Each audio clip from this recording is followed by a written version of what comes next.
गुरु नानक देव जी की जयंती पूरे जम्मू कश्मीर में धार्मिक उत्साह और उल्लास के साथ मनाई गई।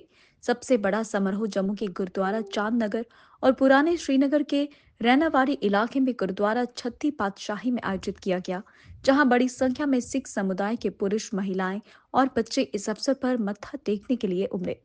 इस अवसर पर जम्मू कश्मीर और पूरे भारत की शांति, स्थिरता और समृद्धि के लिए विशेष प्रार्थना की गई। त्राल, बारामूला और पुलवामा समेत घाटी के अन्य हिस्सों में भी ये दिन धूमधाम से मनाया गया। उपराज्यपाल मनोज सिन्हा ने कहा कि भाईचारे, प्रेम और बलिदान की गुरु जी की शिक्षाएं हमें एक नेक जीवन जीने और एकता के बंधन को मजबूत करने के लिए प्रेरित करती हैं। उपराज्यपाल ने कहा, हम सभी उनकी महान शिक्षाओं का पालन करने और मानवता और सामाजिक समानता के लिए खुद को फिर से समर्पित करने का प्रयास करें। जम्मू कश्मीर प्रदेश कांग्रेस कमेटी के अध्यक्ष तारिक हमीद करा ने गुरु नानक देव जी की जयंती मनाने के लिए पार्टी के अन्य नेताओं के साथ जम्मू के चांद नगर में गुरुद्वारा गुरु नानक देव का दौरा किया। ये यात्रा गुरु नानक जयंती के अवसर पर हुई, जो सिख समुदाय के लिए एक महत्वपूर्ण दिन है, जो पहले सिख गुरु की शिक्षाओं और विरासत का सम्मान करने के लिए समर्पित है। करा के साथ जेकेपीसीसी के कार्यकारी अध्यक्ष रमन भल्ला, पूर्व मंत्री योगेश सानी, पूर्व एमएलसी वेद महाजन और कई अन्य पार्टी नेताओं ने गुरुद्वारे में माथा टेका और प्रार्थना में भाग लिया। 2 किशोर लड़कों की मौत हो गई और कई घायल हो गए जब उनकी कार एक खड़े ट्रक से टकरा गई और फिर डिवाइडर से जा टकराई, जिससे राजनीतिक दलों सहित विभिन्न हलकों से कश्मीर में कम उम्र में गाड़ी चलाने वालों के खिलाफ सख्त कार्रवाई की मांग उठने लगी। दुर्घटना गुरुवार को श्रीनगर बारामूला राजमार्ग पर टंकपुरा में हुई, जब एसयूवी चला रहे किशोरों की कार डिवाइडर से टकराने से पहले एक खड़े टिप्पर ट्रक से टकरा गई। घटना का CCTV footage social media platform पर खूब वायरल हो रहा है। इस दुर्घटना में 17 वर्षीय लड़के हमाद और असीम सोफी की मौत हो गई, जबकि 2 अन्य, जिनमें से एक गंभीर रूप से घायल हो गया, उनके परिवार तबाह हो गए। राष्ट्र नेताओं सहित कई लोगों ने 2 लड़कों की मौत पर दुख व्यक्त किया और इस दुर्घटना ने नागरिक समाज से नाबालिगों के वाहन चलाने पर प्रतिबंध लगाने की मांग को फिर से दोहराया है। मुख्यमंत्री उमर अब्दुल्ला ने कहा कि हमारी सड़क सुरक्षा में सुधार के कोई संकेत नहीं दिखते।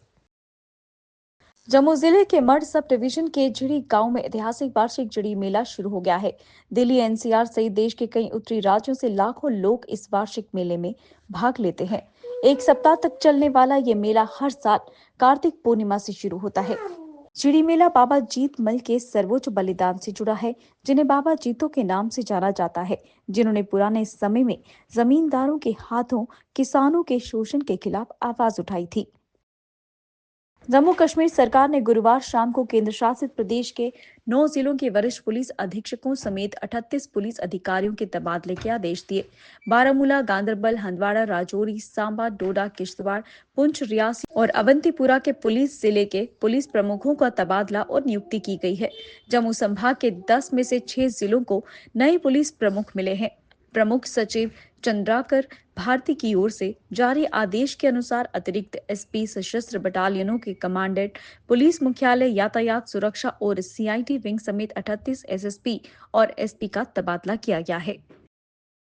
जम्मू के हृदय स्थल चौक चबूतरा में स्थित ऐतिहासिक प्राचीन भैरव मंदिर में 23 नवंबर 2024 को काल भैरव अष्टमी पर पारंपरिक पूजा और हवन के बाद 24 नवंबर 2024 को भव्य वार्षिक भंडारा आयोजित किया जाएगा। महंत रोमिल शर्मा ने कहा, इस साल भंडारा बहुत धूमधाम से मनाया जाएगा, जहां पूरे चौक चबूतरा और थोंदली बाजार को रंग बिरंगे ढंग से सजाया जाएगा और इस अवसर को चिन्हित करने के लिए रोशनी की जाएगी।